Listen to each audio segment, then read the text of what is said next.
Basic English learning পার্টে আজকে আমরা শিখব কিভাবে হচ্ছে আপনার জব বা আপনি কি করেন এই বিষয়টাকে আপনি এক্সপ্লেইন করতে পারেন।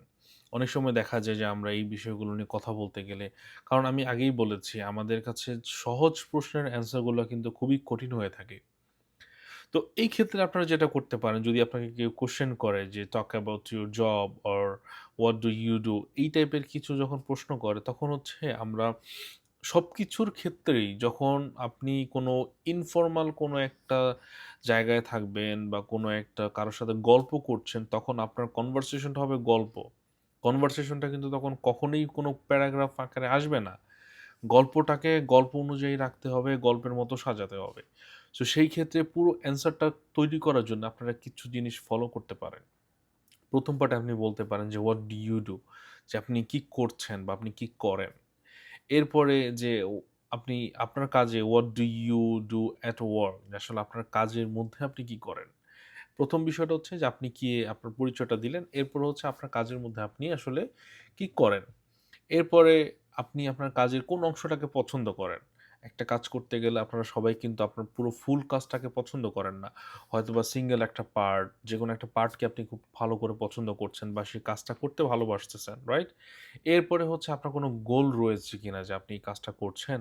আসলে এই কাজটা দিয়ে আপনার মেসেজটা কি? বা আপনার আসলে কোনো ফিউচার কোনো চিন্তাভাবনা রয়েছে কিনা এই কাজটা দিয়ে? সো সেই ক্ষেত্রে আপনি সেই পার্টটাকে আপনি লাস্টে বলে আপনি শেষ করতে পারেন। তো ১ম স্টেপ আমরা যে কাজটা করব সেটা হচ্ছে আপনি কি করেন, right? I am a student or I am a teacher, I am a software engineer, whatever it is আপনি কে? আপনার প্রফেশনটা ১ম হচ্ছে আপনি বলবেন। সো অ্যাজ এ টিচার হিসেবে আপনি কি করেন?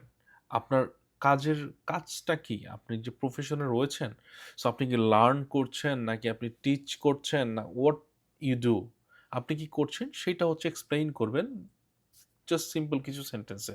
Like I teach English to my students. হ্যাঁ? আপনি আমি ইংলিশ শিখাচ্ছি কাকে? আমার স্টুডেন্টসকে। আপনি যদি সফটওয়্যার ইঞ্জিনিয়ার হন, সেক্ষেত্রে আপনি কি করছেন? আপনি যদি একজন ডক্টর হন, আপনি কি করছেন? সো সে এক্সপ্লেইনটা করবেন হচ্ছে ১ টা বা ২ টা সেন্টেন্সে আপনি সেই এক্সপ্লেনেশনটা দিবেন। এরপরে হচ্ছে আপনি আপনার কাজের মধ্যে কোন বিষয়টাকে পছন্দ করছেন?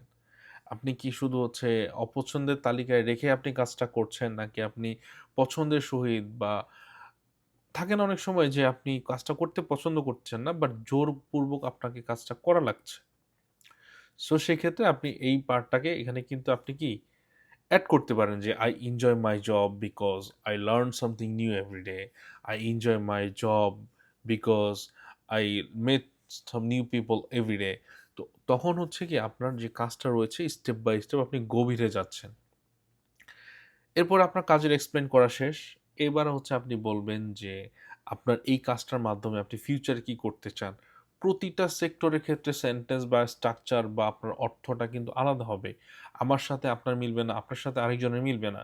তো ঠিক সেম ভাবে যদি আমি টিচ দিয়ে বলি, হ্যাঁ? যে আপনি টিচিং এর ক্ষেত্রে যেটা করতে পারেন যে আপনি এইটা দিয়ে আপনি অনেক স্টুডেন্টসকে কি করতে চান? আ আপনি আপনার ভিডিওস মাধ্যমে বা আপনার পড়ানোর মাধ্যমে তারা যেন একটা ফিউচারে একটা ভালো কিছু করতে পারে। আপনি সেই বিষয়টাতে ফোকাস করতে পারছেন।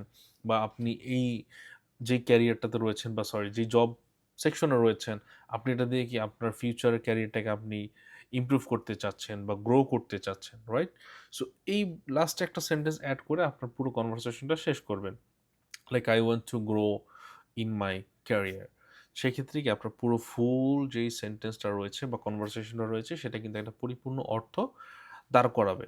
এখন যদি আমি পুরো সিম্পল অ্যান্সারটাকে বলি যে আ I am a I'm an English teacher. I teach students to improve their English skills and communication skills. I really enjoy my job because I love to helping those people, or I love to helping people more confident in English. এরপর হচ্ছে আপনি just লাস্টে একটা sentence দিয়ে আপনি হচ্ছে কি সেটাকে শেষ করতে পারেন যে, "I want to help even more people learn English through online courses or videos." সেক্ষেত্রে কি আপনার পুরো ফুল কনভারসেশনটা একটা কমপ্লিট একটা স্ট্রাকচারে কিন্তু দাঁড়াবে। সো সবার জন্য শুভকামনা রইলো। সবাই ভালোমতো প্র্যাকটিস করুন। ইনশাআল্লাহ সফলতা আপনাদের দ্বারপ্রান্তে।